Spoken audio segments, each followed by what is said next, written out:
হযরত মাওলানা আহমদ ঈসা সাহেব দারুল বরকাতুল আলিয়া হযরত ইনশাআল্লাহ এখন আপনাদের জন্য আপনাদের সামনে বয়ান পেশ করবেন। আমরা সবাই খুব গুরুত্বের সাথে আমাদের হযরতের লফজে যে পুরা শরীরকে কান বানিয়ে কথাগুলো শোনার চেষ্টা করব। আমাদের হযরতের বড় ভাই হুজুর উস্তাদ, আবার হযরতে হযরত হাফিজুর রহমতুল্লাহ আলাইহির সোহবতে ইফতার। হাফিজুর রহমতুল্লাহ আলাইহির সোহবত পেয়েছেন উনি। হুজুরের খাদিমও ছিলেন, খেদমতও করতেন। এজন্য আমরা খুব কথাগুলো খুব মনোযোগ সহকারে শুনবো, আমলের নিয়তে শুনবো। আল্লাহ তাআলা আমাদের সকলকে খুব গুরুত্বের সাথে কথাগুলো শোনার তৌফিক দান করেন। আসসালামু আলাইকুম। আলহামদুলিল্লাহ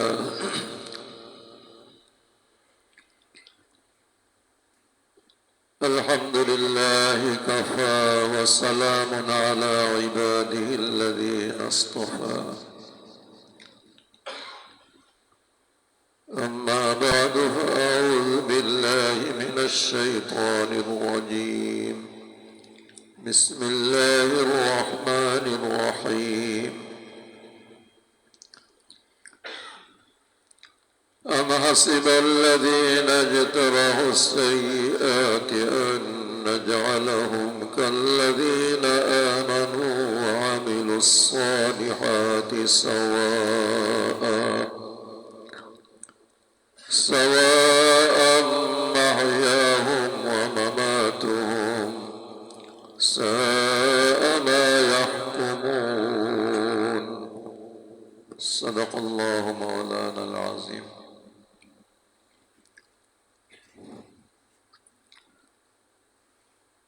উপস্থিত মুআজ্জাজ হাজিরিন,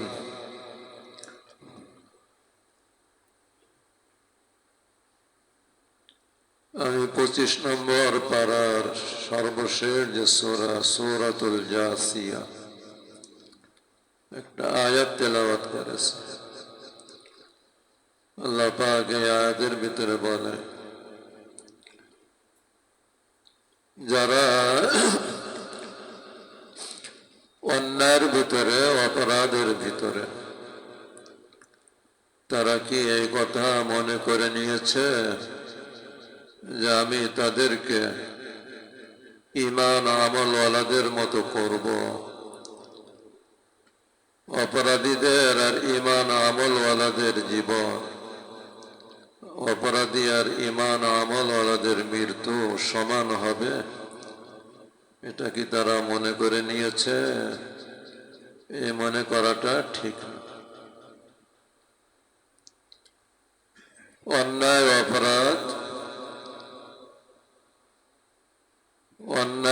অপরাধের ভিতরে যারা, আর যারা ঈমান ও আমলের উপরে,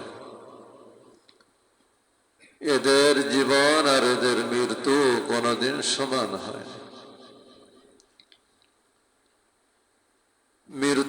মৃত্যুর পরে সমান যে হবে না, এটা তো আমরা বিশ্বাস করি, কিন্তু জীবনটা বাহ্যিকভাবে আমাদের মনে হয় যারা অন্যায় অপরাধের ভিতরে, এদের জীবনটা একটু সুন্দর মনে হয়, আর যারা ঈমান আমলের পরে, ওদের জীবনটা অতটা সুন্দর মনে হয় না। কিন্তু এটা হলো ভাইরা বাহ্যিক অবস্থা, বাহিরের একটা অবস্থা। আল্লাহ পাক ঈমান এবং আমলের বদৌলতে, ঈমান এবং আমলের বদৌলতে সে বাহ্যিক ভাবে কষ্টের ভিতরে থাকলেও আল্লাহ পাক ওই কষ্টের ভিতরে তাকে মনের একটা শান্তি দান করে।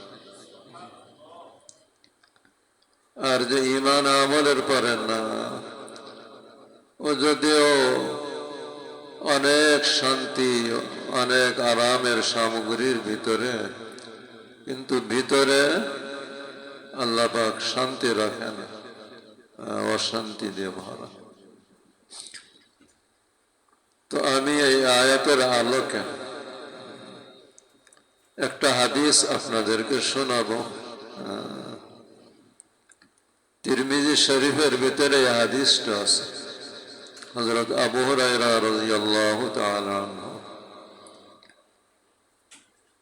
হাদিসের যে 6টা কিতাব তার ভিতরে একটা কিতাব হলো, আরো কিতাব আছে প্রসিদ্ধ, তিরমিজি শরীফ।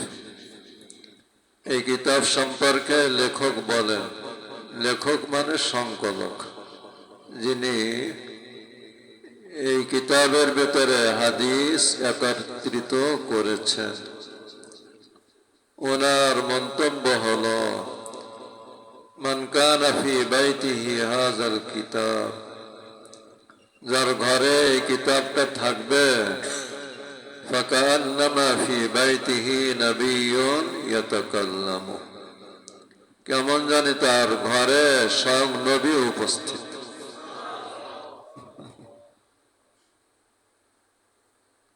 কেমন উপস্থিত? চুপচাপ বসে আছে এমন না, নবী তার ঘরে ইয়াতাকাল্লামু, কথা বলছেন। এই কিতাব হাদিসের যিনি এই হাদিসগুলো সংকলন করেছেন, ওনার মন্তব্য কত গুরুত্বপূর্ণ। যার ঘরে এই কিতাব থাকবে, তার ঘরে কেমন জানি স্বয়ং রাসূল পাক সাল্লাল্লাহু আলাইহি ওয়াসাল্লাম, রাসূল পাক সাল্লাল্লাহু আলাইহি ওয়াসাল্লাম উপস্থিত হয়ে চুপচাপ বসে আছেন এমন না, ইয়াতাকাল্লামু, কথা বলেন। এই কিতাবের ভিতরে রাসূল পাক সাল্লাল্লাহু আলাইহি ওয়াসাল্লামের গঠন আকৃতি কেমন ছিল,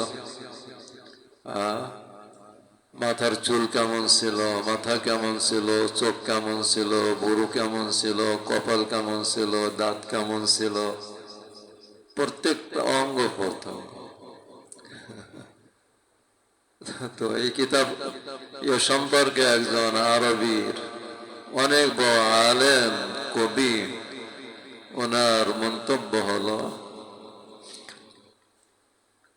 মান ফাতাকুম আন তুবসিরুহু বিআইনিকুম,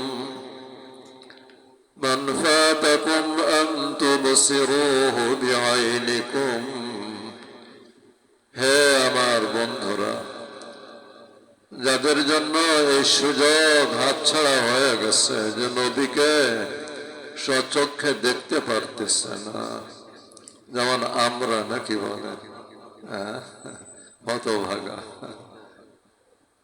স্বচক্ষে দেখার সুযোগ নেই। ফামা ফাতাকুম বিসসামঈ হাযিহি শামাইলুহু, তোমরা মনক্ষুণ্ণ হয়ো না। দেখো, আমি এই যে নবীর গঠন আকৃতি তুলে ধরলাম, এর ভিতরে তোমরা নবীকে দেখতে পারবা। নবীর পুরো একটা কাল্পনিক চিত্র দিয়ে তোমরা এই কিতাবে দেখতে পারবা।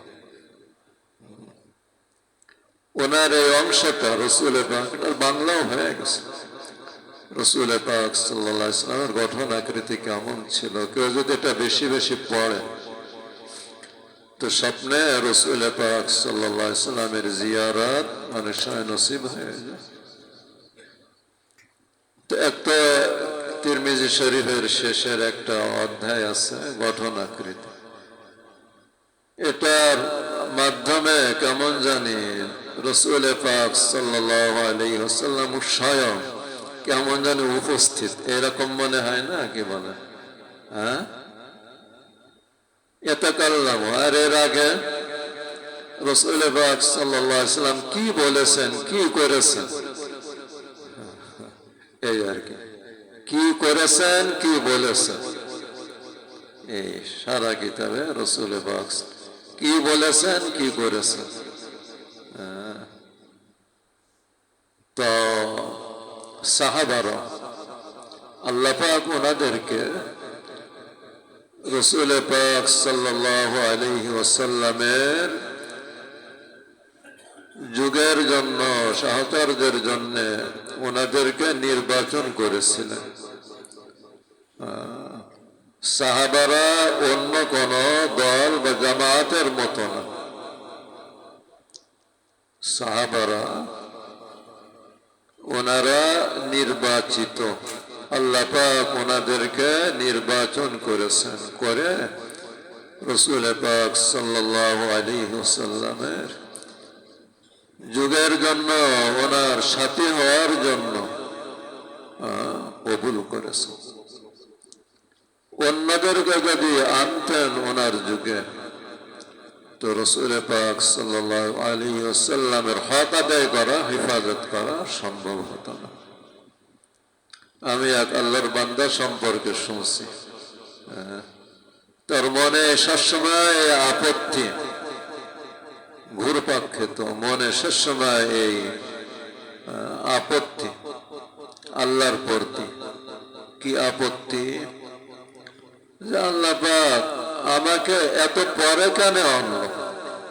নবীর যুগে যদি আমাকে আনতো সাল্লাল্লাহু আলাইহি ওয়াসাল্লাম, তো সাহাবাদের যেমন ফজিলত আমারও ফজিলত হতো। সাহাবারা দ্বীনের জন্য কুরবানি করেছেন, আমিও কুরবানি করতাম। তার অবস্থার ভাবের দ্বারা মনে হয় আল্লাহ এই কাজটা ঠিক করেন। সাহাবাদেরকে জোর করে ফজিলত দিতেছে, আমাদেরকে আনলে আমরাও এরকম ইসলামের জন্য কুরবানি করতে পারতাম। বাকি লোকটা মুখলিস ছিল, হয়তো আল্লাহর, হয়তো না, অবশ্যই আল্লাহর তার প্রতি দয়া ছিল। তার এই মনের এই দ্বিধা সংকোচে আপত্তি দূর করার জন্য অনেক সময় আল্লাহ পাক করে স্বপ্নের মাধ্যমে, বিভিন্ন ভাবে প্রিয় অনেক বান্দাদের মনের আপত্তি দূর করে দেয়। এবং এটা আছে কিতাবে। ইসলাম এটা স্বভাবগত ধর্ম। ইসলামের কোন বিধানের ভিতরে আপত্তি এটা হওয়ার কোনো অবকাশ নেই। যদি হয় তাহলে বুঝার ভিতরে সমস্যা আছে। কোরআনের শুরুতে চ্যালেঞ্জ করছে, কোরআনের সবকিছু ছন্দমুক্ত, ইসলাম ছন্দমুক্ত। অনেকের ভিতরে যে ছন্দ থাকে, এটা যদি দ্বীনের আলো, মনে করেন অন্ধকার যদি থাকে, তাহলে তো সঠিক পথের অবস্থা তো পরিষ্কার হবে না। আলো যখন জ্বলবে তখন সব কিছু পরিষ্কার হয়ে যাবে না, কি বলে? তো কোরআনের জ্ঞান, হাদিসের জ্ঞান, ইসলামের জ্ঞান যখন আসে, তখন সবকিছু পরিষ্কার হয়ে যায়। এবং এটা আছে কেমন মজলিসে যাওয়া উচিত। যেসব মজলিসে গেলে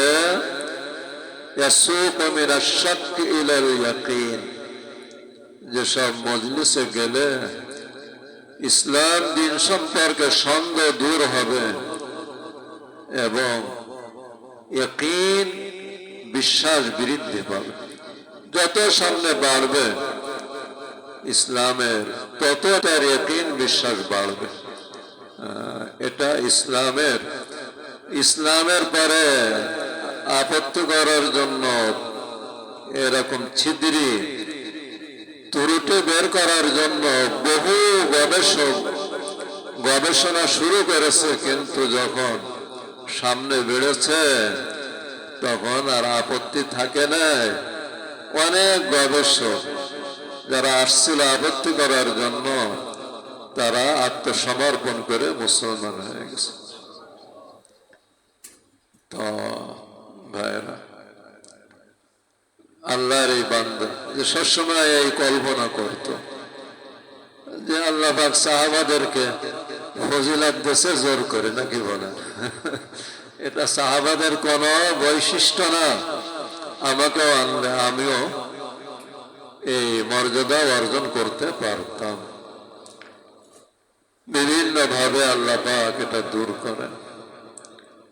কোন সময় কথার মাধ্যমে, মজলিসের মাধ্যমে, কোন ঘটনার মাধ্যমে, কোন সময় ওহী তো আসবে না, স্বপ্নের মাধ্যমে আল্লাহ পাক সহযোগিতা করেন।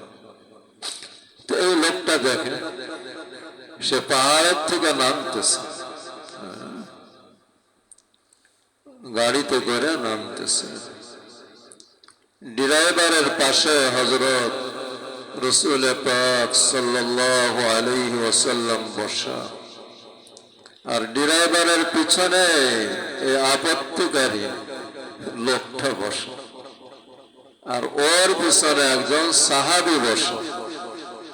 পাহাড়ের থেকে নামতেছে, তো পাহাড়ের রাস্তা তো এরকম আঁকা বাঁকা হয় না, নাকি বলে? যখন মোড় নেয় তখন তো গতি স্লো করা লাগে, মানে ব্রেক করা লাগে। এখন এই গাড়িটার ব্রেক নষ্ট হয়ে গেছে। এখন ওই গতিতে যখন নামে তো একদম নিচে গিয়ে পড়বে, নিচে গিয়ে পড়লে সব মারা যাবে। ড্রাইভার এই সমস্যার কথা বলল যে আমরা অত্যন্ত ঝুঁকির ভিতরে,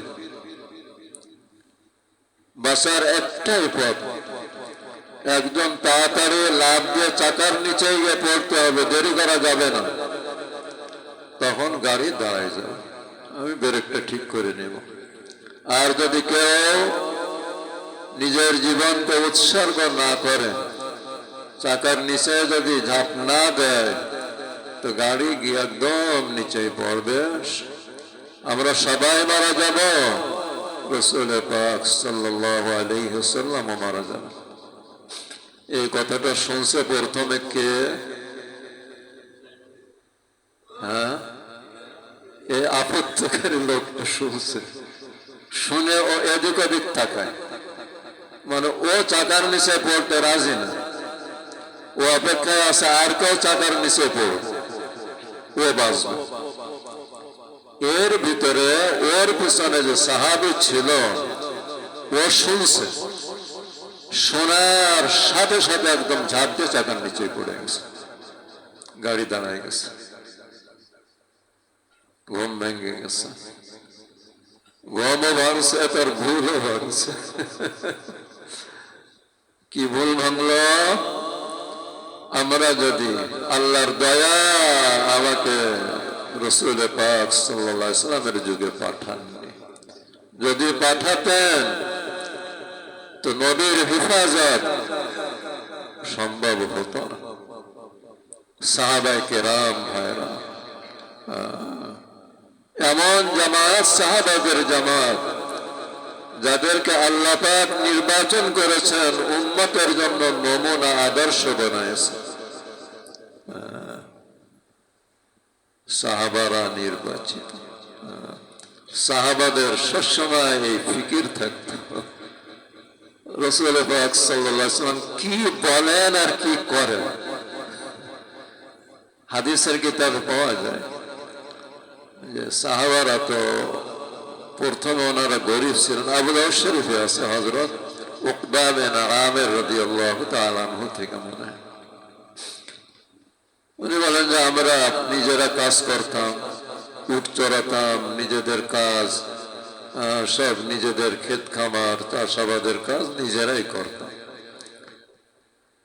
তো আমরা বাড়ি করে নিতাম, দুইজন দুইজন করে আমরা উট চড়াইতে যাওয়া লাগে, উটের পরে সংসার চলে। তো একদিন একজন যাইতো, আর একজন ও সারাদিন রাসূল পাক সাল্লাল্লাহু আলাইহি ওয়াসাল্লামের মজলিসে থাকতো, কি বলেন কি করেন এটা দেখার জন্য। যখন রাত্রে ওই সাহাবী, ওই সাথী আসতো যে সারাদিন মাঠে উট চড়াই আছে, আসার পরে এই সাহাবী সারাদিন কি শুনছে কি দেখছে এটা ওনাকে বলতো। কেমন আগ্রহ! তো হযরত উকবা বলেন, একদিন আমার উট চড়ানোর পালা আসলো, আর আমার সাথে চুক্তি ছিল হযরত ওমর রাদিয়াল্লাহু তাআলা আনহু, খলিফাতুল মুসলিমিন, আর আগে ছিল রাখাল, উট চড়াতো। তো আমি উট চড়ানোর জন্য গেলাম, আর হযরত ওমর উনি রাসূল পাক সাল্লাল্লাহু আলাইহি ওয়াসাল্লামের কাছে রয়েছে, কি করেন কি বলেন এটা শোনার জন্য, দেখার জন্য। উনি বলেন যে আমি চড়াইতে যে গেলাম, তো উটের খাবার তাড়াতাড়ি পেয়ে গেলাম, ভালো খাবার, তাড়াতাড়ি পেট ভরে গেছে, আমি একটু আগে চলে আসতে হবে। আমাদের হলে কি করতাম? শুয়ে পড়তাম, বিশ্রাম নিতাম। কিন্তু হাদিসে আছে, উনি বলেন ওনারা মাঠে ময়দানে থাকতেন ঠিকই, কিন্তু ওনাদের মন থাকতো নবীর পাশে। হাদিস পড়লে সাহাবাদের জীবনে দেখলে আশ্চর্য লাগে। ওনারা মাঠে ওনাদের শরীর চড়ত, বিচরণ করত, কিন্তু মন থাকতো কোথায়? ভাইরা, কোথায় থাকতো? হযরত রাসূল পাক সাল্লাল্লাহু আলাইহি ওয়াসাল্লাম। হযরত উকবা বলেন, এই রোদ্রে সারাদিন উট চড়ালাম, একটু আগে আসতে পারছি, সাথে তো একজনকে রাখছি, তারপরও আস্থা করেন না। তাড়াতাড়ি উনি বলেন, উটটা বেঁধে দূরতে চলে গেলাম মজলিস। এই হলো সাহাবাদের অবস্থা। ওনারা যেখানেই থাকতেন, মনটা থাকতো কোথায়? হযরত রাসূল পাক সাল্লাল্লাহু আলাইহি ওয়াসাল্লামের কাছে। হযরত আনাস রাদিয়াল্লাহু তাআলা আনহুর কথা আছে, একদিন এসে বলতেছে, ইয়া রাসূলুল্লাহ, দুনিয়াতে তো যখন মনে চায় আপনার থেকে দূরে সরলে মনটা ব্যস্ত হয়ে যায়, তাতে যখন আপনাকে এসে দেখি তো মনটা শান্ত হয়ে যায়। কেমন সাহাবায়ে কেরাম, আপনার থেকে সরে গেলে, কোন কাজে গেলে কিছুক্ষণ পরে মনটা ব্যস্ত হয়ে যায়। আমাদের তো ছেলেমেয়ের জন্য আর মন কি পাগল হয়। সাহাবা, এনারা হলেন সাহাবা, সাহাবায়ে কেরাম। জরুরতে যখন বাইরে যায়, তা আপনার কথা মনে উঠলে আর স্থির থাকতে পারি না। আপনাকে এসে দেখার পরে মনটা শান্ত হয়ে যায়। পরকালে তো আপনি অনেক উপরের জান্নাতে থাকবেন। পরকালে আপনি জান্নাতে অনেক উপরের মর্যাদায়, অনেক উপরের জান্নাতে থাকবেন।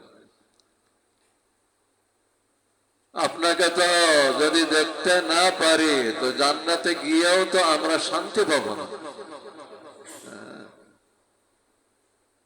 জান্নাতে গিয়েও আমরা শান্তিতে থাকতে পারবো না আপনাকে না দেখে। এনারা হলেন যখন রাসূল পাক সাল্লাল্লাহু আলাইহি ওয়াসাল্লাম বললেন, এটা তো শুধু হযরত আনাস রাদিয়াল্লাহু তাআলা আনহুর তো বিষয় না, প্রত্যেকটা সাহাবী, এমনকি প্রত্যেকটা উম্মত।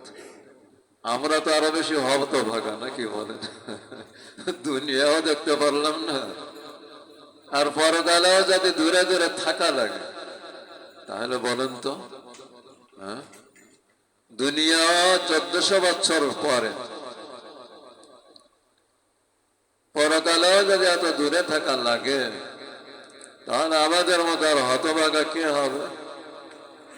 হযরত রাসূল পাক সাল্লাল্লাহু আলাইহি ওয়াসাল্লাম বললেন, আমার সুন্নাতকে যে ভালোবাসবে, সে জান্নাতে আমার সাথে হবে, মানে যখন মনে চায় দেখতে হবে। কিছু আমলের কথা পাওয়া যায়, এই যে দুরূদ শরীফের আমল হলো না ভাইরা, হাদিসের ভিতরে আছে কিয়ামতের দিন আমার সব থেকে নিকটের হবে কারা? যারা বেশি দুরূদ শরীফ পড়ে। এটা শুধু এই আজকে যে দুরূদ শরীফ পড়া হলো শুধু আজকের জন্য না। চলতে ফিরতে দুরূদ শরীফ যত পড়া হবে রাসূল পাক সাল্লাল্লাহু আলাইহি ওয়াসাল্লামের প্রতি মহব্বত। তো এই দুরূদ শরীফের আমল, সুন্নাতের পরে আমল, আর একটা হলো আখলাক যার সুন্দর হবে, চরিত্র যার সুন্দর হবে। এটাও মনে হয় তিরমিজি শরীফের হাদিস, ইন্না মিন আকরাবিকুম মাজলিসান ইয়াউমাল কিয়ামা ওয়া আহাব্বুকুম ইলাইয়া, কিয়ামতের দিন তোমাদের ভিতরে সব থেকে আমার নিকটে হবে এবং আমার প্রিয় হবে কে? আহসানুকুম আখলাকা, যার আখলাক সুন্দর হবে, আখলাক চরিত্র যার সুন্দর হবে। যার চরিত্র সুন্দর হবে কিয়ামতের দিন সে রাসূল পাক সাল্লাল্লাহু আলাইহি ওয়াসাল্লামের সবথেকে প্রিয় হবে এবং নিকটে হবে। তো হযরত আবু হুরায়রা রাদিয়াল্লাহু তাআলা আনহুর একটা হাদিস এই তিরমিজি শরীফের, এই হাদিসটা আলোচনা করি। আল্লাহ পাক আমাকে আপনাদেরকে সবাইকে আমলের তৌফিক দান করুন।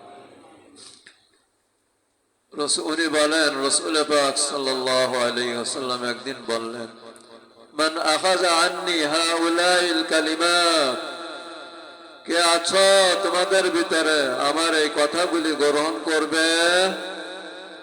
কেন বললেন এটা? আগ্রহ সৃষ্টি করার জন্য।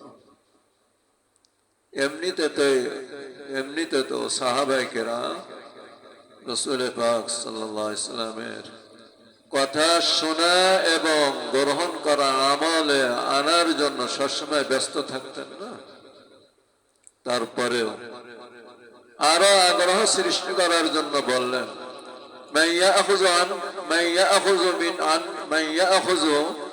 আন্নি হাউলাইল কালিমাত, কে আছে তোমাদের ভিতরে এই কথাগুলো গ্রহণ করবে, ফায়ামালু বিহিন্না, অতঃপর আমল করবে। ভাইরা, দ্বীনে আলোচনার জন্য একটা মূলনীতি হলো এটা, আগ্রহ। উপকার কার কতটুকু হবে? যার যতটুকু আগ্রহ। আগ্রহ অনুপাতে উপকার হবে।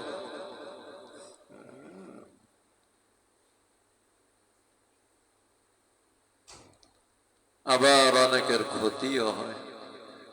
ফার্সিতে একটা কিতাব আছে গোলেস্তা, ওর মধ্যে আকাশের পানি কত পবিত্র পানি না, কি বলেন, এর থেকে আর ভালো পানি হয়? আকাশের পানি আকাশ থেকে আসছে, কত পবিত্র পানি। এটা ফুল বাগানে পড়ে, ঘিরান ছড়ায়। আবার পুরাতন শুকনা পায়খানার পরে যদি পড়ে তো দুর্গন্ধ ছড়ায় না? তো কারোর অন্তরে যদি আগ্রহ থাকে, প্রবল আগ্রহ, তো দ্বীনি কথা, কোরআন ও হাদিসের কথা, এটা আকাশের পানির মতো। কোরআন ও হাদিসে বহু জায়গায় দ্বীনি কথাকে পানির সাথে উপমা দেওয়া হয়েছে, পানি বলা হয়েছে। দেখা যায় এই কোরআন ও হাদিসের কথা শোনার পরে অনেকের দিকে হিদায়াতের ঘিরান ছড়ায়, দ্বীনের পরে ছিল না। এই দ্বীনি কথা, কোরআন হাদিসের কথা শুনতে শুনতে এখন তার ভিতরে পুরো দিন আসছে, শুধু আসছে তা না, বরং তার থেকে দ্বীনের ঘিরান ছড়া আরো অন্য মানুষরা তার দ্বারা দ্বীনের ঘিরান পায়। এরকম হয় না? হয় না? কি বলে? নিজে আগে দ্বীনের পরে ছিল, কিন্তু এই দ্বীনি কথা শুনতে শুনতে শুনতে শুনতে তার ভিতরে দিন আসছে, হিদায়াত আসছে, এবং এখন সে অন্যদেরও হিদায়াতের মাধ্যম হয়ে গেছে। আল্লাহ পাক কবুল করছে।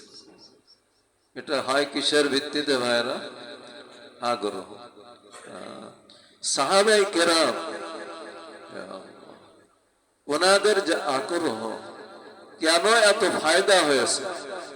একটা কথা, একটা নজরে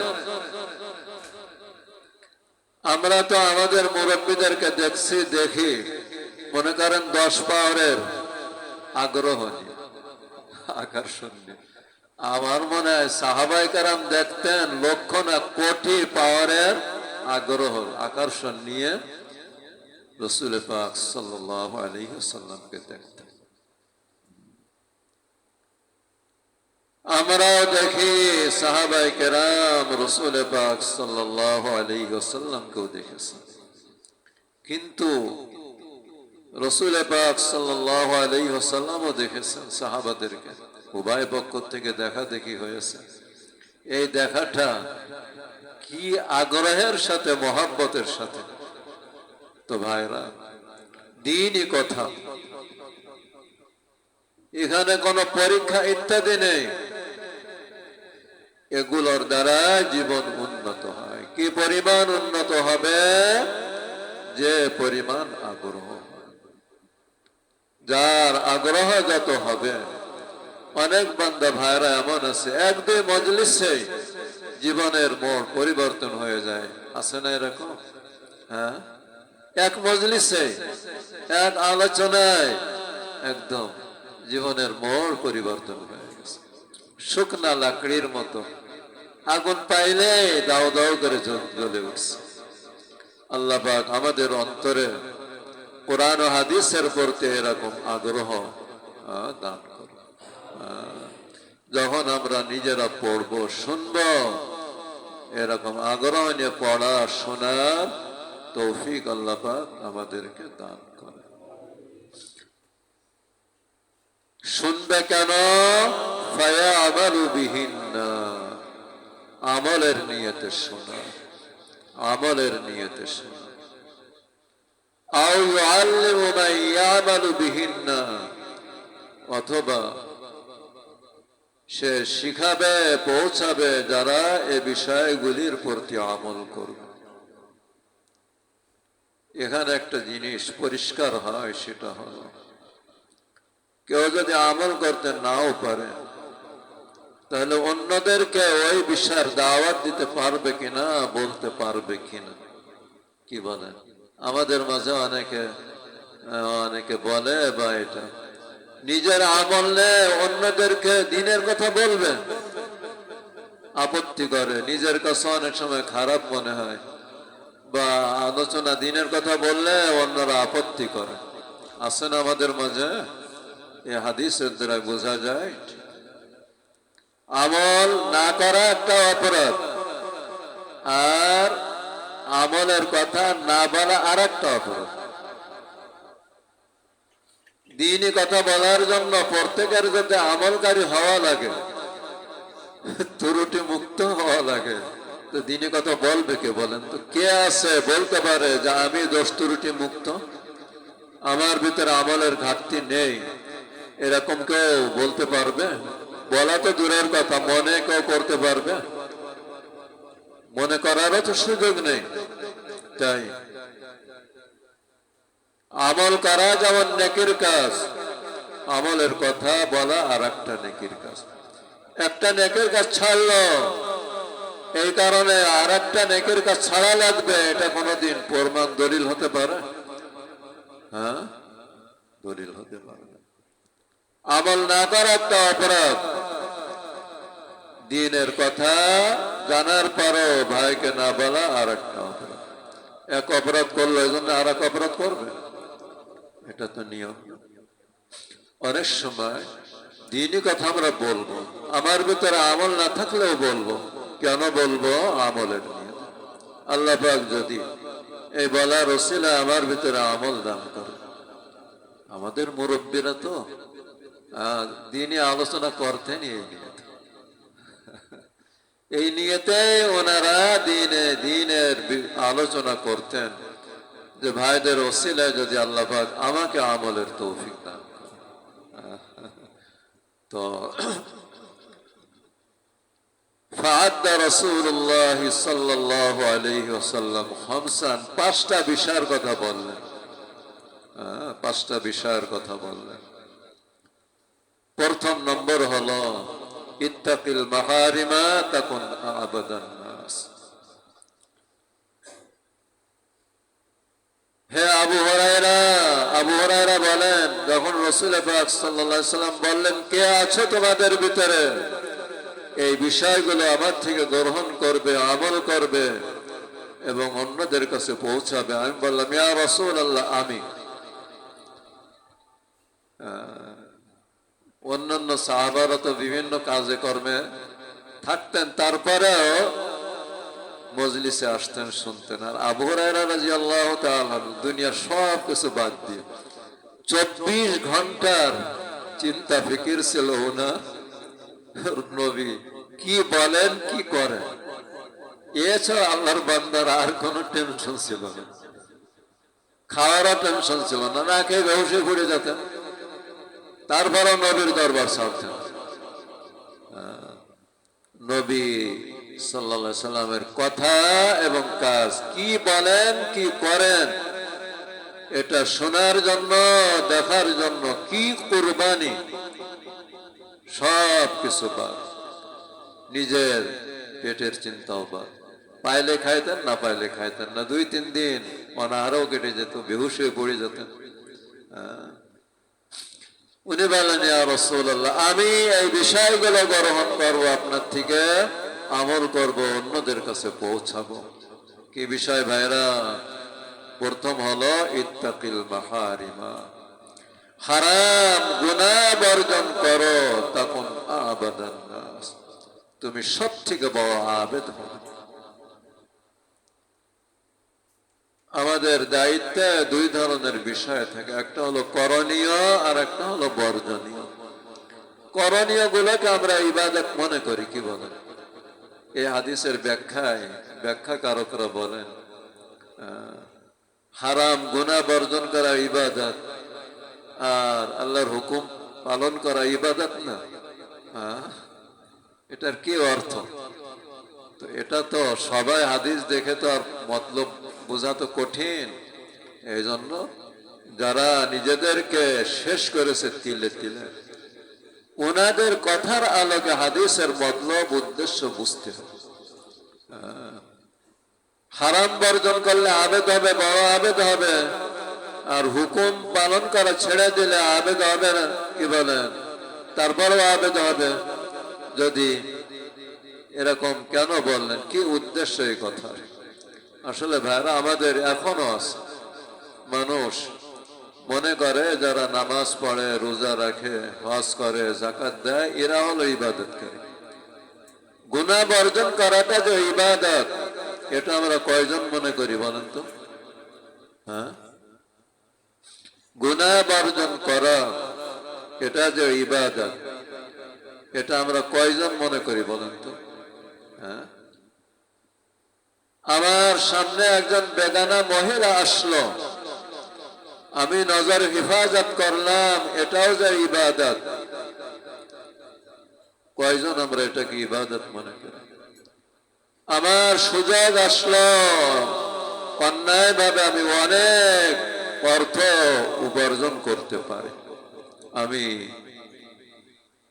বর্জন করলাম, এটা যে ইবাদত, এটা আমরা কয়জন মনে করি বলেন? নামাজ রোজার থেকে এই যে গুনাহ বর্জন করা, একটা হলো ফরজ ওয়াজিব, এটা ছাড়াও বলো বলো, নফল সুন্নাত ইবাদতের তুলনায় গুনাহ বর্জন করা যে ইবাদত, এর সওয়াব বেশি না কম বলেন তো? বেশি।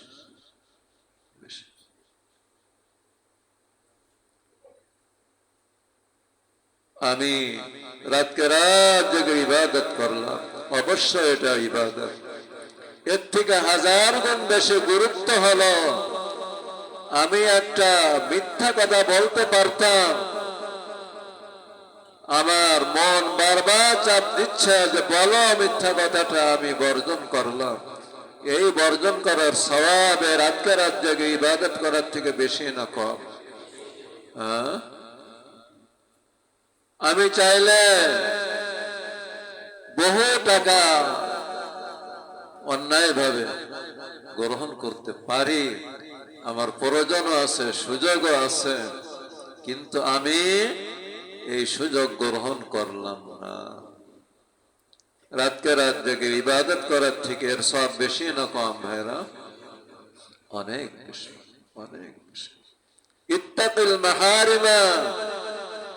আমাদের মাঝে অনেক ভাইরা আছেন নামাজ রোজা ইত্যাদি ইবাদতের ভিতরে কোনো ত্রুটি নেই, কিন্তু গুনাহ বর্জনের ব্যাপারে অনেকটা উদাসীন, গাফিল।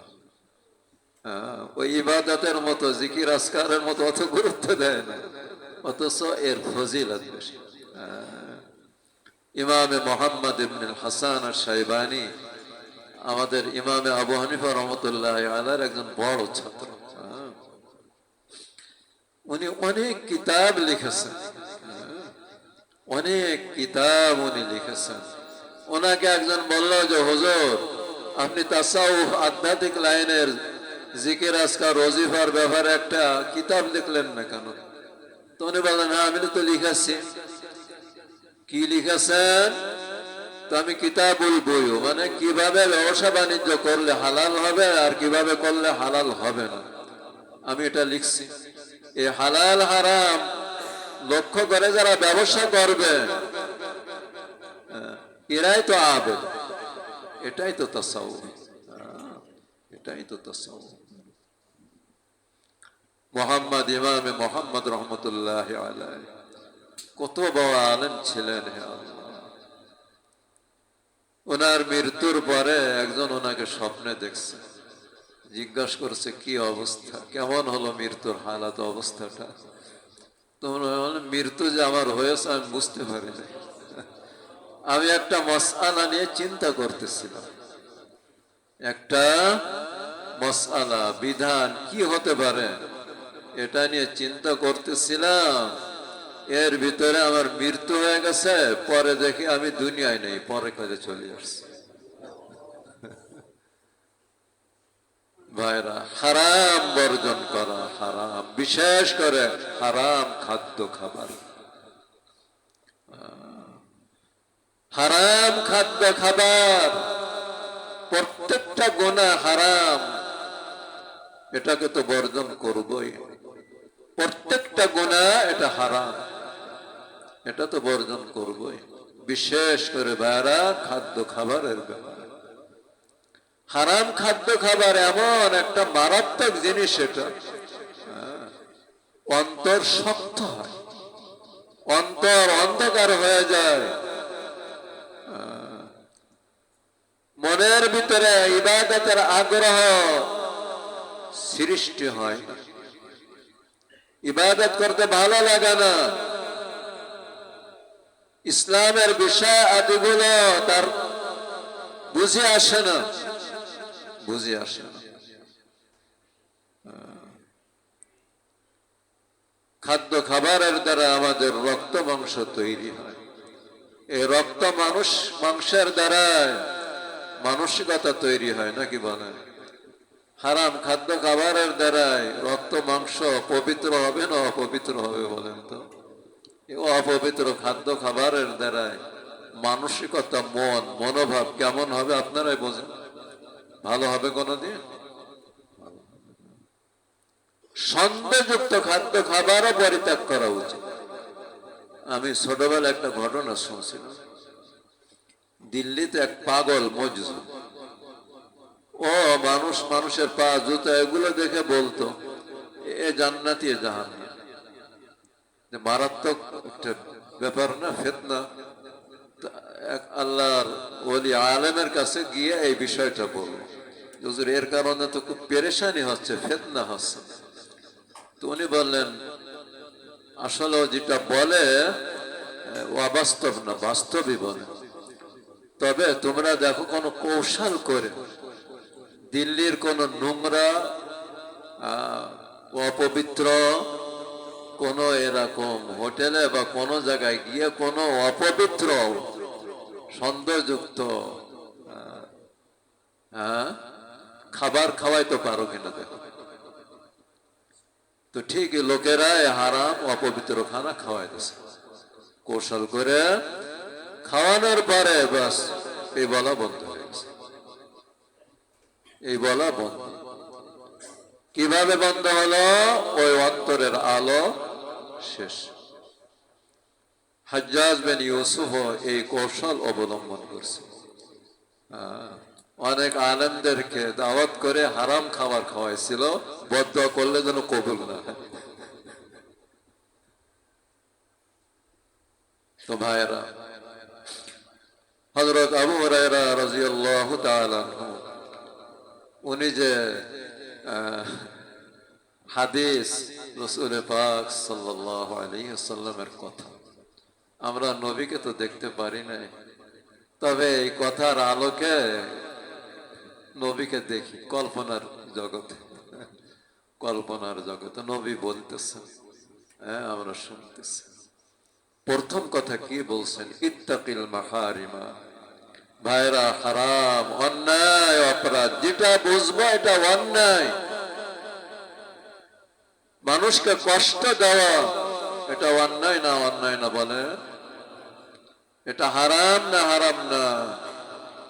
এইভাবে যত অন্যায় আছে, যত হারাম নিষিদ্ধ জিনিস আছে, অন্যের দোষ চর্চা করা, কুটনামি করা, শত্রুতা ইত্যাদি যত ভাইরা গুনাহ সবই হারাম। সব বর্জন করা, বিশেষ করে খাদ্য খাবার, এটা যদি হারাম হয়, অপবিত্র হয়, তাহলে অন্তর শেষ, অন্তর মরে যায়, অন্তরের শক্তি শেষ হয়ে যায়।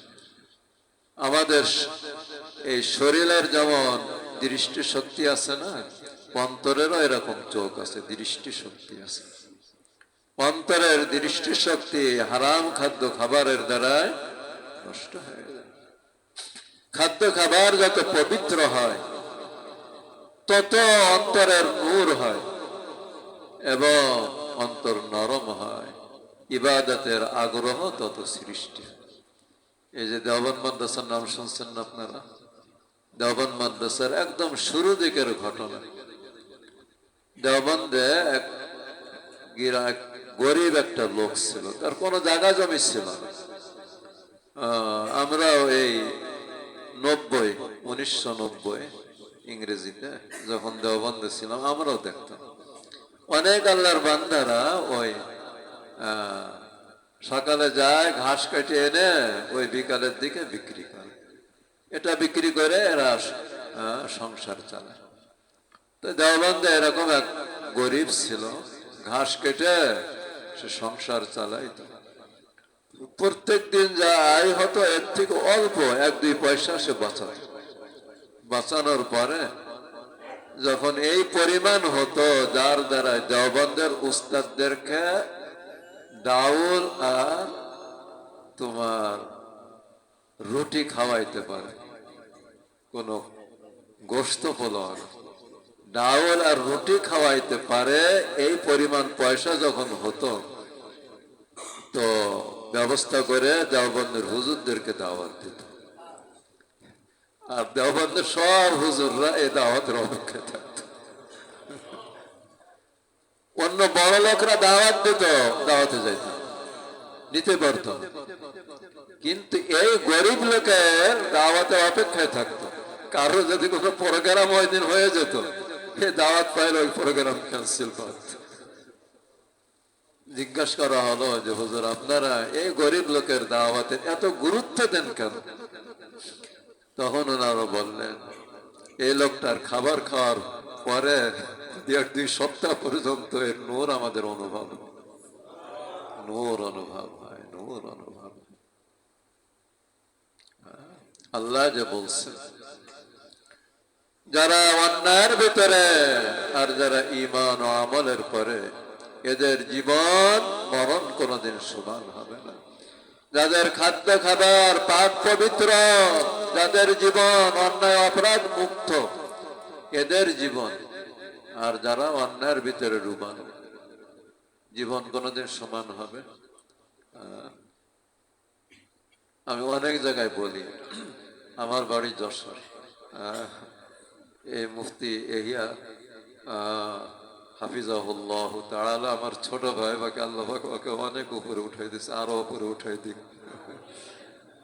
তো যশোরে তো আমাদের বাড়ি, তো আমি অনেক জায়গায় এটা বলি। আমাদের যাত্রাবাড়িতে একজন আমাদের ওই যশোর নোয়াপাড়ার এক ভাই, উনি সচিব ছিলেন এবং অনেক বড় চাকরি করছেন, খুলনা বিভাগের প্রধান, সিলেটের প্রধান, সচিব বলে পড়ছেন। আল্লাহর এই বান্দা চাকরি শেষ হয়ে গেছে, এখন ভাড়ার বাসায়। বলেন তো এটা আমাদের বাংলাদেশে কোন যুক্তিতে ধরে? হ্যাঁ, খুলনা বিভাগের প্রধান, সিলেটের প্রধান, বিভাগীয় প্রধান এবং সচিব, ভাড়ার বাড়িতে থাকে। এই 5-7 মাস আগে মনে হয় আমাকে একদিন টেলিফোন করে বলতেছে, আমার বাসাটা আগে বড় ছিল, এখন তো আমার চাকরি নেই, এখন তো আমার চলতে কষ্ট হচ্ছে। আপনার মসজিদের মহল্লায় যদি ছোট্ট একটা বাসা যদি আমাকে দেখে দিতে।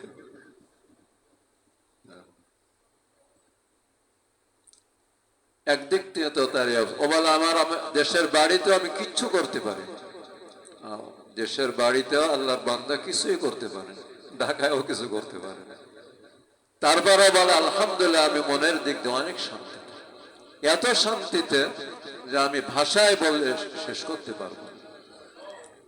বলে অন্যায় কোন চার কাপ আমার ঠোঁটে স্পর্শ করে না। কেমন কথা চিন্তা করছে? এক কাপ 4 পেয়ালা অন্যায় 4 পেয়ালা আমার ঠোঁট স্পর্শ করতে পারে না।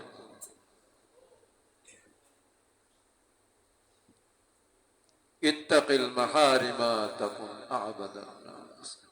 আমরা অনেকে আছি নামাজ, রোজা, যাকাত, ইবাদত, তিলাওয়াত, জিকির এগুলোর গুরুত্ব দিই, অবশ্যই গুরুত্ব দেওয়া উচিত, কিন্তু অন্যায় থেকে বাঁচা, গুনাহ থেকে বাঁচা, হারাম ত্যাগ করা, এই ব্যাপারে আমরা অনেকে আছি এমন যে এটাকে তত গুরুত্ব দিই না, অথচ এটা ইবাদত না, ইবাদত না, ইবাদত, এবং অনেক গুরুত্বপূর্ণ ইবাদত, গুরুত্বপূর্ণ ইবাদত। আল্লাহ পাক আমাদের প্রত্যেকের জীবনকে ভাইরা অন্যায় অপরাধ মুক্ত। এই যে আমার এই ভাই, এই যে সচিব ভাই, এত ভালো লাগে, খুবই ভালো লাগে মাশাআল্লাহ। আমি অনেক জায়গায় বলি ওনার কথা। আল্লাহ পাক শান্তি তো রাখছেন তো সততার ভিতরে, অন্যায় অপরাধের ভিতরে কোনো শান্তি, এটা শান্তির একটা মরীচিকা। দূরের থেকে শান্তি মনে হয়, কিন্তু আসলের ভিতরে আল্লাহ শান্তি রাখেন না। শান্তি হলো নেকির ভিতরে, ভালোর ভিতরে। তো 5টা নসিহত করছেন রাসূল পাক সাল্লাল্লাহু আলাইহি ওয়াসাল্লাম। তার ভিতরে প্রথম নসিহত কি ভাইরা? হারাম, হারাম, অন্যায় অপরাধ বর্জন। আমরা প্রত্যেকে মনে মনে প্রতিজ্ঞা করি, কি বলেন? হে আল্লাহ, যেটা বুঝবো অন্যায়, যেটা বুঝবো অপরাধ, যত কষ্ট হোক, এমনকি এটা বলতেছি, যদি মৃত্যু বরণ করা লাগে তাও করব, তারপরও অপরাধ করব না। মৃত্যুবরণ করা লাগবে না, এটা এমনি বললো। অন্যায় অপরাধ মুক্ত জীবন। আশরাফ আলী থানভী রহমতুল্লাহ আলাইহির নাম শুনছেন না? ওনার একটা নসিহত, ওসিয়ত, উনি বলেন সবসময় এমন ভাবে তৈরি থাকে। উনি বলেন আমার সাথে যারা সম্পর্ক রাখে, আমাকে যারা মহব্বত করে, আমরা ওনাকে মহব্বত করি না, কি বলেন? এবং আমরা ওনার সাথেই তো সম্পর্ক রাখি। এই মুফতি আহিয়া বলেন, যাই বলেন, সব কয়েক মাধ্যমে ওনার সাথে সম্পর্ক। তো আমরা মহব্বত করে ওনার সাথে সম্পর্ক রাখি। উনি বলেন আমার সাথে যারা সম্পর্ক রাখে, আমাকে যারা মহব্বত করে, তারা যেন সবসময় এমন অবস্থায় থাকে, সবসময় এমন অবস্থায় যেন থাকে, আল্লাহর ডাক এসে গেলে, ডাক আসার অর্থ বোঝেন? হ্যাঁ, আজরাইল ফেরেশতা এসে গেলে মনে যেন কোনো দ্বিধা সংকোচ না থাকে, বরং আনন্দের সাথে সাড়া দিতে পারে যে আমি প্রস্তুত যাওয়ার জন্য, প্রভুর ডাকে সাড়া দেওয়ার জন্য আমি প্রস্তুত। কি বলেন? সবসময় এইভাবে থাকে। যখন ডাক আসবে, যে অবস্থায় আসবে, আমার মনে যেন দ্বিধা সংকোচ না থাকে, হায় আমার এই কাজটা রয়ে গেছে, আমার চুল তো বড় বড়, এই চুল নিয়ে নবীর সামনে কিভাবে দাঁড়াবো, আমার চেহারাটা তো নবীর চেহারার মতো না, এই চেহারা নিয়ে নবীর সামনে কিভাবে দাঁড়াবো।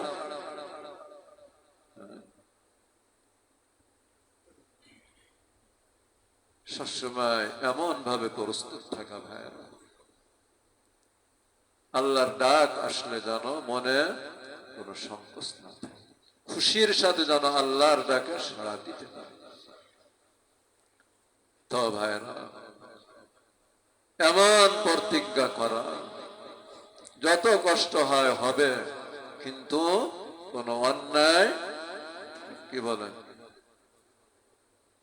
অন্যায় বুঝার পরে যে এটা অন্যায়, না বুঝে হয়ে গেলে তো ভিন্ন কথা, জানার পরে তওবা করে নেব। আর যেটা জানি বুঝি যেটা অন্যায়, আমি সম্মুখীন হয়ে গেলাম। বনি ইসরায়েলের এক যুবকের ঘটনা লিখছে ফেরিওয়ালা, কিন্তু অত্যন্ত সুন্দর ছিল। এক অর্থশালীর স্ত্রী তারপর আসক্ত হয়ে উপরেও তাকে উঠানছে, ইউসুফ আলাইহিস সালামের মতো, এনে তাকে এই অন্যায়ের জন্য আহ্বান করছে, রাজি হয় না। শেষ পর্যন্ত এই যুবক ওই উপরের থেকে, ছাদের থেকে লাফ দিছে। মারা যায় যাব, কিন্তু অপরাধ করব না। আল্লাহকে বলতে পারবো, হে আল্লাহ, এই গুনাহ থেকে বাঁচার জন্য আমি তো আমার সর্বশক্তি ব্যয় করেছি। এটা আগের উম্মতের ঘটনা, কিতাবে লেখা যে তার মারা যাওয়া লাগে নাই, ফেরেশতারাই ধরে ফেলছে, ফেলে নিরাপদে জমিনে রেখে দিচ্ছে। কেউ যদি প্রতিজ্ঞা করে, যত কষ্টে হোক না কেন, আমি যেটা বুঝে আসবে অন্যায় অপরাধ, আমি করব না, এই প্রতিজ্ঞার একটা ক্রিয়া আছে, আসর আছে ভাই। সব থেকে বড় সমস্যা সৃষ্টি করা হলো মন, নফস যাকে বলে, মন বলে। আমি যদি দৃঢ় প্রতিজ্ঞা করি তো মন দুর্বল হয়ে যায়, আর যদি আমি আমতা আমতা করি তো কোশ্চিন কালেও আপনি মনের সাথে পারবেন না। মনের ভিতরে আল্লাহ পাক এই বিপরীত মুখী আসর ক্রিয়া রেখেছেন।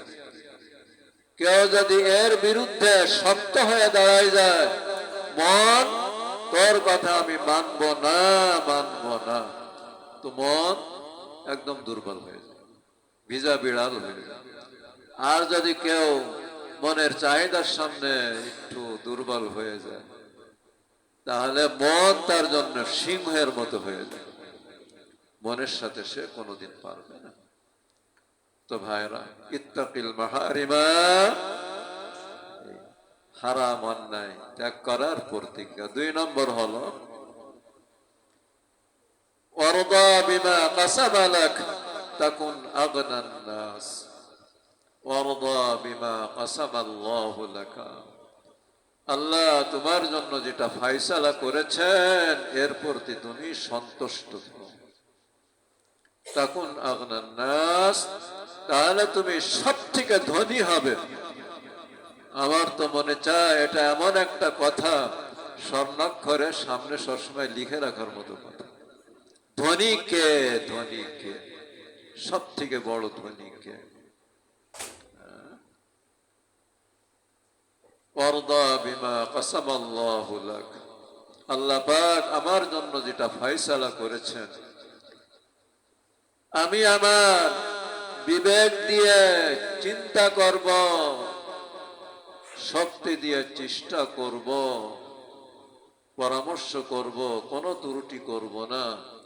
এরপরও আমার ভাগ্যে যেটা আসে, কি বলে, কি বলে, আমি আমার চিন্তার ভিতরে ত্রুটি করব না, পরামর্শ নিব, সর্বশক্তি ব্যয় করব। এরপরও কি সফল হয় মানুষ? কি বলেন, সফল কি হয়? কত টার্গেট থাকে যে আমি এই করব, কিন্তু কয়জনের টার্গেট পূরণ হয় বলেন? ইসলামের বিধান হলো, আল্লাহ পাক তোমাকে বুদ্ধি দিয়েছেন, বুদ্ধি কাজে লাগাও। শরীরে শক্তি দিয়েছেন, শক্তিকে কাজে লাগাও। কোন ত্রুটি করো না। এরপরও যেটা হবে এই ব্যাপারে তুমি মনে কোনো আপত্তি রেখো না, বরং এরপরে সন্তুষ্ট থাকো। যদি আল্লাহর ফয়সালার পরে যদি তুমি সন্তুষ্ট হতে পারো, তাহলে তুমি পৃথিবীর ভিতরে সব থেকে বড় ধনী। আর যাদেরকে পৃথিবীর মানুষ ধনী মনে করে, আমরা এদেরকে সব থেকে বেশি গরিব মনে করি। কেন? মনে করেন 1000 কোটির মালিক, সে আরো এরকম কত 1000 কোটি টাকার মুখাপেক্ষী, তার মনে চাহিদা এত মুখাপেক্ষী না সে? হ্যাঁ, আর আমার যা আছে আর কোন আশা নেই, বাস আমি এর প্রতি সন্তুষ্ট। তো ও ধনী না এ ধনী? বলেন তো, কে ধনী হবে? হ্যাঁ, কোরআন ও হাদিস এবং আল্লাহর দৃষ্টিতে এবং এই শান্তির ভিতরে বেশি, যার ভিতরে এই গুণ আছে, আল্লাহ আমাকে যা দিয়েছে। তবে বাইরের অর্থ এটা না যে আপনি আপনার বুদ্ধিকে কাজে লাগাবেন না, শক্তিকে কাজে লাগাবেন না। ইসলাম এরকম পঙ্গু করে না। আপনার বিবেককে, বুদ্ধিকে কাজে লাগাবেন, পরামর্শ নেবেন, শক্তি ব্যয় করবেন। এরপরও কি আপনি আপনার লক্ষ্য উদ্দেশ্যে পৌঁছতে পারবেন? পারবেন না। যেটা আপনি পান মনে করবেন এটাই আমার জন্য ভালো, উপযোগী, আমি এর প্রতি রাজি খুশি। এটা শান্তির গুণ বলে না? কারোর যদি এই গুণ অর্জন হয়ে যায়, শান্তির চাবিকাঠি তার হাতে, শান্তির চাবি তার মুঠের ভিতরে। বেশিরভাগ পেরেশানি এক হাদিসের ভিতরে আছে, হাদিসে কুদসি, তাফাররাগ ইয়া ইবাদি তাফাররাগ লি ইবাদাতি। হে আমার বান্দারা, আমার ইবাদতের জন্য ফারেগ হও, তাহলে আমলা সাদরাকা গিনা, আমি তোমার অন্তরকে ধনাত্বের দ্বারা ভরে দেব, তোমার মনে কোনো অভাব। আজ কোটি কোটি 1000 কোটির মালিক, তারপরে অভাব অভাব নাই নাই, এই মনোভাব আছে না নাই বলেন? হ্যাঁ, কোন শিল্পপতি বলতে পারবে যে আমার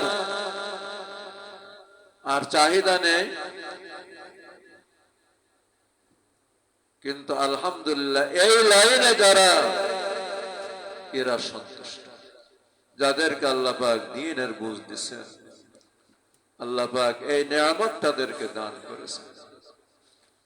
কোরআন শরীফও আছে, মান আমিলা সালিহাম মিনকুম মিন যাকারিন ফালানুহইয়ান্নাহু হায়াতান তাইয়্যিবা। পুরুষ মহিলা যে ঈমান এবং আমল ওয়ালা হবে, আল্লাহ বলেন এদেরকে আমি পবিত্র মজাদার জীবন আমি দান করব। এই মজাদার জীবন কি? এই হায়াতে কানিয়া, মানে সন্তুষ্টির জীবন। আল্লাহ যা দিয়েছে, আল্লাহ যা দিয়েছে। আমাদের অনেকের অশান্তির কারণ কি জানেন? অনেকের মনে করেন চাহিদা হলো আমাকে এত টাকা দিবে, ছেলে হোক বা ছেলের জন্য বাপ হোক বা মালিক হোক, ও দেয় না, টেনশন শুরু হয়। আর যদি কেউ এমন হয় কোন বাপ যে ছেলের থেকে কোনো চাহিদা নেই, কোনো চাহিদা নেই, এরপরে ছেলে যাই দিবে ভালো লাগবে না? কি বলেন? তার কাছে তো আমার কোনোই চাহিদা নেই। কিন্তু এখন বেশিরভাগ বাপরা কি করে, 16 আনার জায়গায় 18 আনা দাবি চাহিদা। ও তো পারবে না পূরণ করতে, অর্ধেকও পারে না। এই যে একটা টেনশন, মন কষ্ট, মনে কষ্ট, খামাখায় কষ্টটা নিজে মাথায় উঠাই নিল না। আর যদি কোনো বাবা ছেলের থেকে কোনো আশা না রাখে, বাস আল্লাহ, এরপরে অল্প অল্প যাই দেয় এত ভালো লাগবে, খুবই সে শান্তি পাবে। শুধু এটা বাপের জন্য না, সন্তানের জন্য, একজন কর্মচারী তার জন্য আল্লাহ জানেন। বাস আলহামদুলিল্লাহ। ওয়ারদা বিমা কাসাবাল্লাহু লাক, তুমি সন্তুষ্ট হয়ে যাও, আল্লাহ পাক তোমার জন্য যেটা বরাদ্দ করেছেন তার প্রতি, তাকুন আগনান নাস, তুমি সব থেকে বড় ধনী হবে। আর যদি নাই নাই নাই নাই, এই অভাব অভাব অভাবের এটা যদি থাকে তো জীবনে কোনোদিন শান্তি অর্জন হবে না। এটা 2 নম্বর ওসিয়াত, ওয়ারদা বিমা কাসামাল্লাহু লাক। এটা শুধু অর্থের ব্যাপারে না ভাইরা, অর্থের ব্যাপারে না, আমি এটাকে সর্বক্ষেত্রে বলি। মনে করেন আমার স্বাস্থ্য, আমি চিকিৎসা করব, ঠিক হয়ে চলবো, সতর্ক হয়ে চলবো, সবই করব। এরপরেও যেটা হবে, সুস্থ হলাম না, তো আমি টেনশন করব? কি বলে? টেনশন করব? টেনশন করব। অনেকে আপত্তি করে আল্লাহর পরে, আপত্তি তো দূরের কথা, টেনশনও না, বরং আল্লাহ আমাকে যে অবস্থায় রেখেছেন, আলহামদুলিল্লাহ, আলহামদুলিল্লাহ। আল্লাহ চাইলে এর থেকেও আরো খারাপ অবস্থায় রাখতে পারতেন না? কি বলেন? খারাপ অবস্থায় তো রাখতে পারতেন। আল্লাহ তো আমাকে ওই অবস্থায় তো রাখেন। আমাদের এক মহাব্বতের ভাই, আমরা অর্থ সম্পদের ব্যাপারে যেমন পেরেশান হই যে আমার টার্গেট এত, কিন্তু কিছুই তো হলো না, এই পেরেশান। আমার এইরকম স্বাস্থ্য হবে, এরকম স্ত্রী হবে, এরকম ইত্যাদি ইত্যাদি হবে, হয় না, আমি টেনশন। না ভাইরা, কোনো টেনশন নেই। আমি চিন্তা ফিকির করে আমি মেহনত করব, এখানে তো রুটি নেই। এরপরে যেটা হবে কি মনে করা, এটা আল্লাহর পক্ষ থেকে, এবং এর ভিতরে কল্যাণ আছে। আমি যেটা চাচ্ছি এটা আল্লাহ যদি দিয়ে দেন, তো এর দ্বারা আমার আরো ক্ষতি হবে। আসলেই ভাই, আসলে আমরা যেটাকে লক্ষ্য উদ্দেশ্য বানাই, অর্থ সম্পাদের ক্ষেত্রে হোক বা অন্যান্য ক্ষেত্রে হোক, আমি কি নিশ্চিতভাবে বলতে পারবো যে ওইটার ভিতরে আমার কল্যাণ? পারবো কেউ বলতে? কেউ পারবে না। বরং মনে করা যে আল্লাহ পাক ওটা দেননি, এইটা দিয়েছেন, এটার ভিতরে আমার জন্য কল্যাণ, আর যেটা আমাকে দেননি ওর ভিতরে আমার ক্ষতি ছিল, যে কারণে আল্লাহ পাক দয়া করে ওটা আমার থেকে সরাই দিয়েছে। এটা যদি মনে করি তো এক তো মনে শান্তি হবে, আর আল্লাহর প্রতি ধারণা ভালো হবে না খারাপ হবে বলেন তো? আল্লাহর প্রতি সুধারণা বাড়বে, মহাব্বত বাড়বে। আর আসলে আমরা আমাদের ছোট বাচ্চাদের সব চাহিদা পূরণ করি ভাইরা? ছোট বাচ্চাদের সব চাহিদা মা বাপ পূরণ করে? কেন করে না? হয়তো অনেকটা পূরণ করার সঙ্গতি নেই, আর অনেকটা সঙ্গতি আছে, বাকি বাচ্চার জন্য ক্ষতি হবে। আল্লাহর কি অভাব আছে? হ্যাঁ, আল্লাহর তো অভাব নেই। আল্লাহ কেন পূরণ করেন না? নিশ্চিত পূরণ করলে আমার জন্য ক্ষতি হবে, আমার জন্য ক্ষতি হবে। এই বিশ্বাস যত বেশি হবে, আল্লাহর সাথে আমার তত মহাব্বত বাড়বে এবং আমি তত দুনিয়ায় শান্তির জীবন যাপন করতে পারব। আমি তো এটা অত্যন্ত জোর দিয়ে বলতে পারি।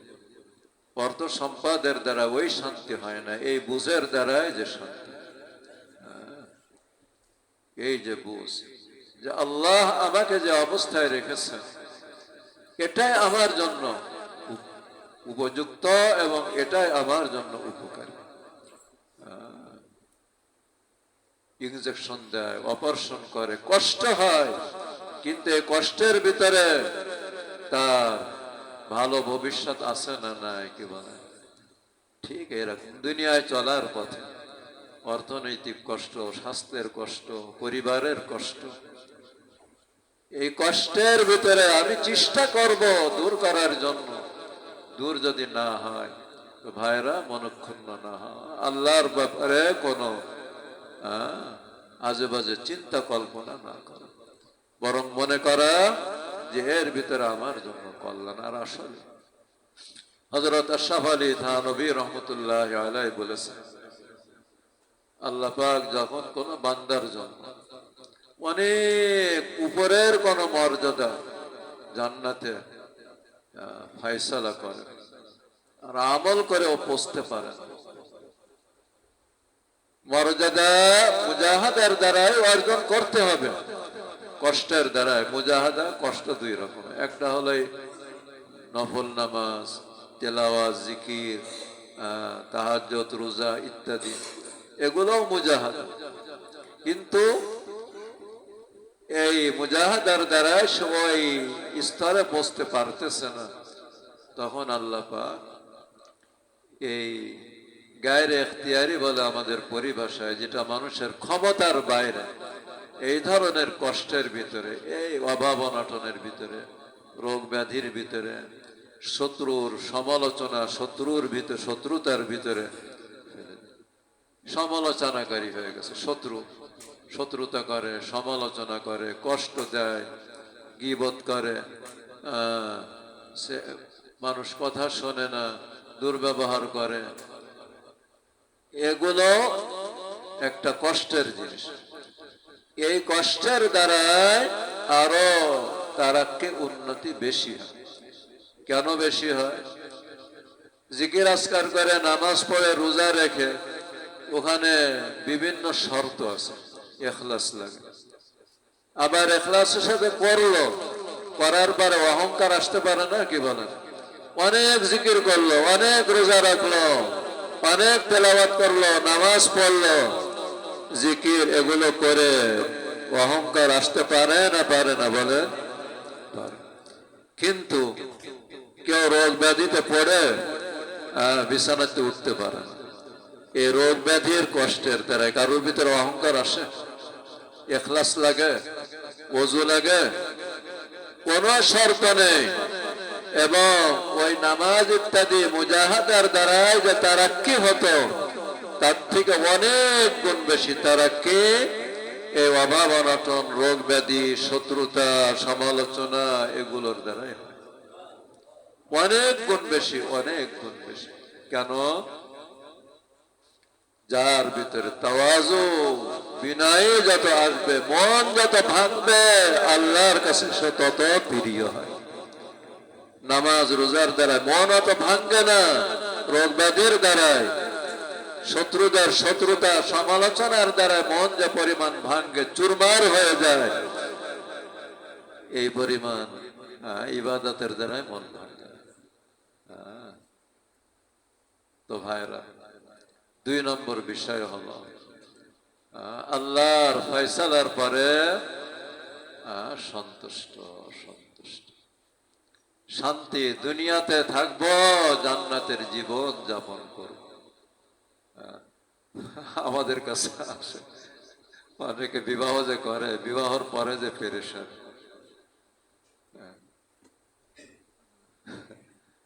আমি বলি, তুমি চাইলে তো এটাকে একটা শান্তি, পরকাল কামানোর একটা মাধ্যম হিসেবে গ্রহণ করতে পারো। তুমি যদি এই মনে করো অন্য ভাই আমি ছেড়ে দিলাম, বিদায় দিয়ে দিলাম, অন্য ভাই কষ্ট করবে, সে কেন কষ্ট করবে, কষ্ট আমিই করি। একজন মহিলা তার বুঝ, তুমি যদি চাও তো পরকাল উপার্জন করতে পারো, এবং তোমার মনের গতি পরিবর্তন হওয়ার সাথে সাথে দেখেন, কেউ যদি কেন আমার জন্য এমন অবস্থা হবে, আমার তো আরো ভালো ব্যবসা হওয়ার দরকার, ভালো উপার্জন হওয়ার দরকার, ভালো অর্থ হওয়ার দরকার, ভালো স্বাস্থ্য হওয়ার দরকার, ভালো স্ত্রী হওয়ার দরকার, ছেলে মেয়ে হওয়ার দরকার, কেন আবার এমনটা হলো, এই যে একটা টেনশন, আবার পরকালের থেকে বঞ্চিত। আর যদি মনের গতি এই দিকে নিয়ে যায়, এইভাবে চিন্তা করে, তাহলে টেনশন বরং মনে শান্তি, মনে শান্তি। কদমে কদমে সে গালি শুনবে, বাসায় এসে গালি শুনবে, এই গালির ভিতরে সে শান্তি অনুভব করবে। একটা না দুটো না, হাজারো ঘটনা আছে, হাজারো ঘটনা আছে। মানুষ তাকে গালি দেয়, শত্রুতা করে, আর এর ভিতরে সে শান্তি অনুভব করে। কেন? শুধু মনের গতি পরিবর্তনের কারণে, বুঝের পরিবর্তনের কারণে। এইসব মজলিসে আসলে ভাইরা, এসব কথা বারবার শুনতে শুনতে শুনতে শুনতে ইনশাআল্লাহ মন পরিবর্তন হয়ে যায়। সাহাবায়ে কেরামের এই দিনই বুঝছেন। দুনিয়ার দিক থেকে যদি সাহাবায়ে কেরামকে যাচাই করে, তাহলে পৃথিবীর সব থেকে কষ্টের শ্রেণী হলো সাহাবায়ে কেরাম। আর যদি মনের শান্তি, যেটা আসল শান্তি, এই দিক থেকে যদি সাহাবায়ে কেরামকে যাচাই করে, তাহলে পৃথিবীর ভিতরে শ্রেষ্ঠ শান্তির সম্প্রদায় শ্রেণী হলো সাহাবাদের শ্রেণী। এই শান্তিটা আনছে ওনাদের এই বুঝটা। জাদুল মাসাকিনের উদ্ধৃতি দিয়ে আমার উস্তাদ, আমার শায়েখ যাত্রাবাড়ির মুহতামিম হুজুর একটা ঘটনা বলেন, পৃথিবীর ভিতরে এইরকম নিঃস্ব জাতি আর দেখা যায় না সাহাবাদের। এক সাহাবা অন্যান্য নামাজের আগে পরে মসজিদে বেশ সময় থাকতো, মাগরিবের পরে সালাম ফিরে দূরত্ব চলে যেত।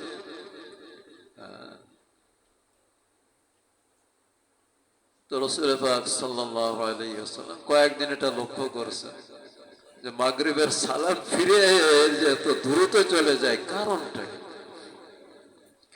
তো বলছে একজনকে যে আজকে ওকে বলবা মাগরিবের পরে আমাকে সাথে যেন দেখা করে যায়।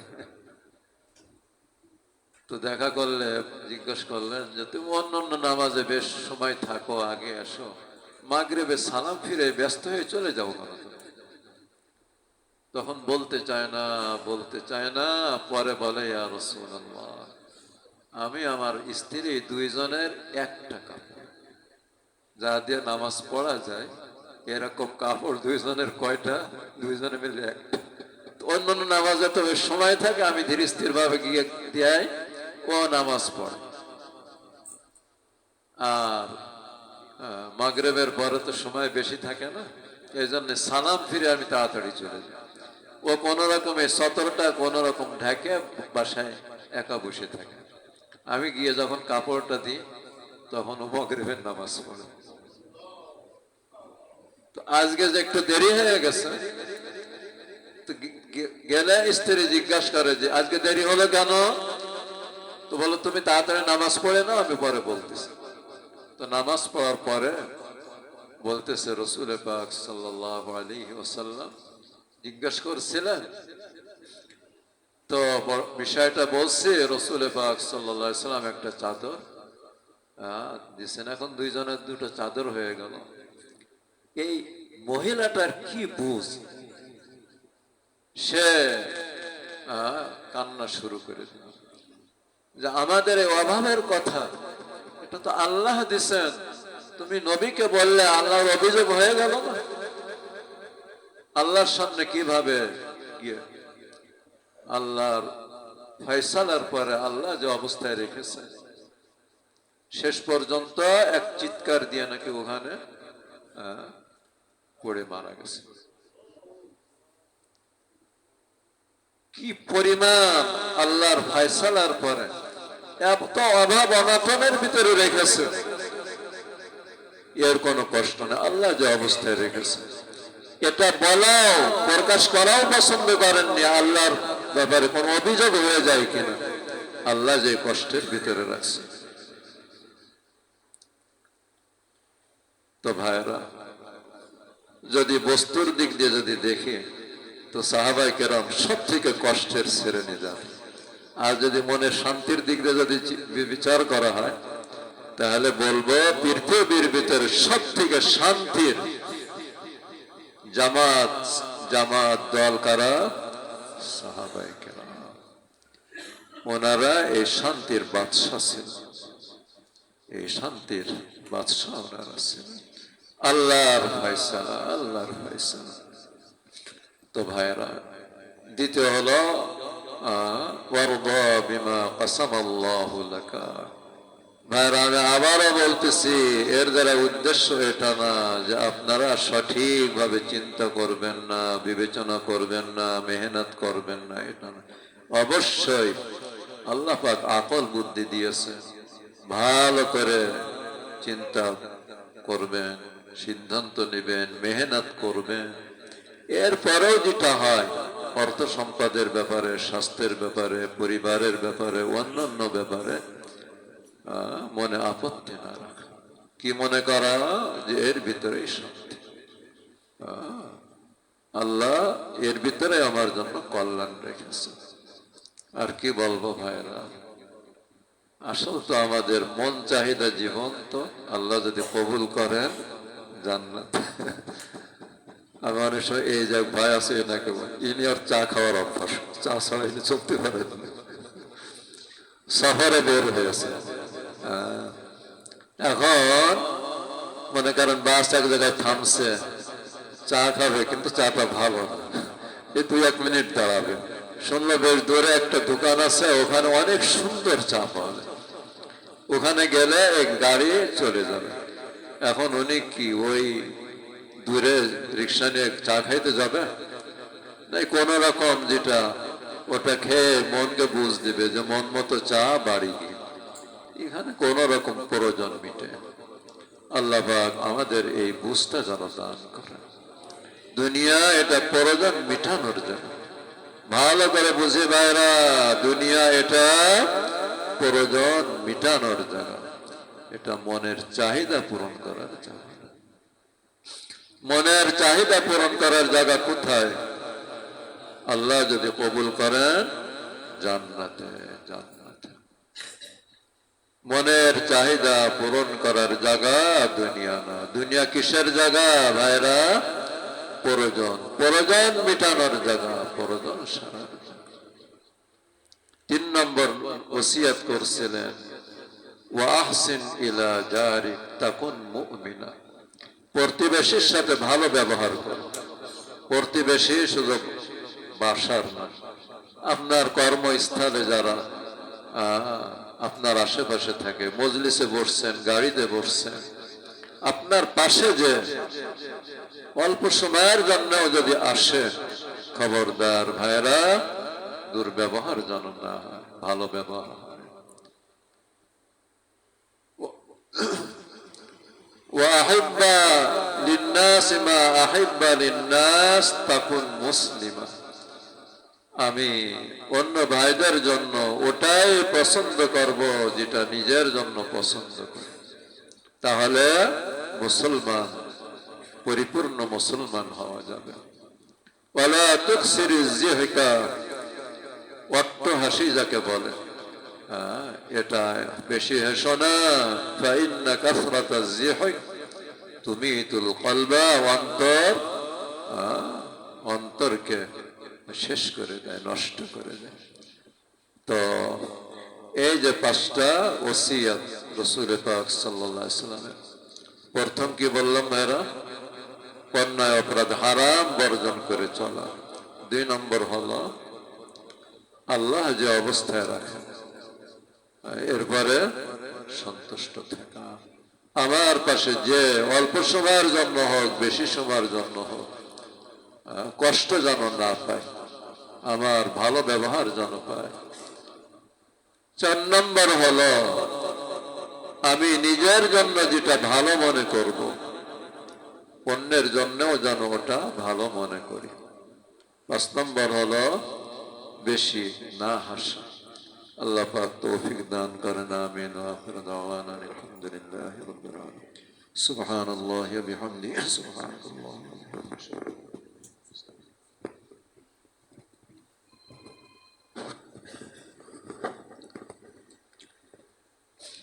আলহামদুলিল্লাহি রাব্বিল আলামিন। والصلاة والسلام على رسول الله صلى الله عليه وسلم. ربنا ظلمنا أنفسنا وإن لم تغفر لنا وترحمنا لنكونن من الخاسرين. وإن لم تغفر لنا وترحمنا لنكونن من الخاسرين. وإن لم تغفر لنا وترحمنا لنكونن من الخاسرين. ربنا آتنا في الدنيا حسنة وفي الآخرة حسنة وقنا عذاب النار. মাবুদ গো, আমাদের সবাই জীবনের সমস্ত গুনাহ খাতা মাফ করে দাও। ইয়া আল্লাহ, আমাদেরকে গুনাহ মুক্ত, অন্যায় মুক্ত, পাপ মুক্ত, পাপ পবিত্র জীবন আমাদেরকে দান করো। হারাম মুক্ত জীবন দান করো। ইয়া আল্লাহ, তোমার কাছে এমন অবস্থায় আসার তৌফিক দান করো, তুমি যেন আমাদের প্রতি সন্তুষ্ট থাকো। আমাদেরকে সবসময় এমন ভাবে থাকার তৌফিক দান করো, যখন যে অবস্থায় তোমার ডাক আসে আমরা যেন খুশিতে তোমার ডাকে সাড়া দিতে পারি। মনে যেন কোনো দ্বিধা না থাকে। আল্লাহ, মনে যেন কোনো অভাব না থাকে যে এটা রয়ে গেছে, অমুকটা অবসালো। আল্লাহ, সবসময় যেন আনন্দের সাথে তোমার ডাকে সাড়া দেওয়ার জন্য যেন প্রস্তুত থাকতে পারি। আল্লাহ, আমাদেরকে সবাইকে তুমি তৌফিক দান করো। আমাদের এই মজলিসকে কবুল করে নাও, আলোচনাকে কবুল করে নাও, ভুল ত্রুটি ক্ষমা করে দাও, আমলের তৌফিক দান করো। শুধু আলোচনা করা শোনা পর্যন্ত যেন না হয়, আমলের তৌফিক দান করো। আল্লাহ, হিদায়াতের জরিয়া বানাই দাও। তোমার কাছে আমরা হিদায়াত ভিক্ষা চাই। আমাদেরকে মারিফত ও মহব্বতের নিয়ামত দান করো। আমাদের অন্তরগুলোকে মারিফত ও মহব্বতের খাজানা বানাই দাও। তোমার পাগল আমাদেরকে বানায় না। আল্লাহ, দ্বীনের বুঝ আমাদেরকে দান করো। আল্লাহ, দ্বীনের বুঝ আমাদেরকে দান করো। আসামি করে আমাদেরকে তোমার দরবারে হাজির করো না। আসামি করে হাজির করো না। আসামের কাঠ গড়া আমাদেরকে দাঁড় করায় না। আল্লাহ, এই মজলিসকে, এই মাদ্রাসাকে কবুল ও মঞ্জুর করে না। সমস্ত জরুরাত, জরুরিয়াত গায়বের থেকে পূরণ করে দাও। সমস্ত মাওয়ানে কুদরতের দ্বারাই তুমি দূর করে দাও। সব ধরনের আসবাব জাহেরি বাতিনি মুহাইয়া করে দাও। মাওয়ানে দূর করে দাও।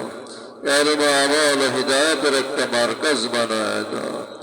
ইলম, হিদায়াত ও আমলের একটা মার্কাজ বানায় দাও। অসুস্থদেরকে সুস্থ করে দাও। পেরেশানিওয়ালাদের পেরেশানি দূর করে দাও। সুবহান রাব্বিকা রাব্বিল ইজ্জাতি আম্মা ইয়াসিফুন وسلام على المرسلين الحمد لله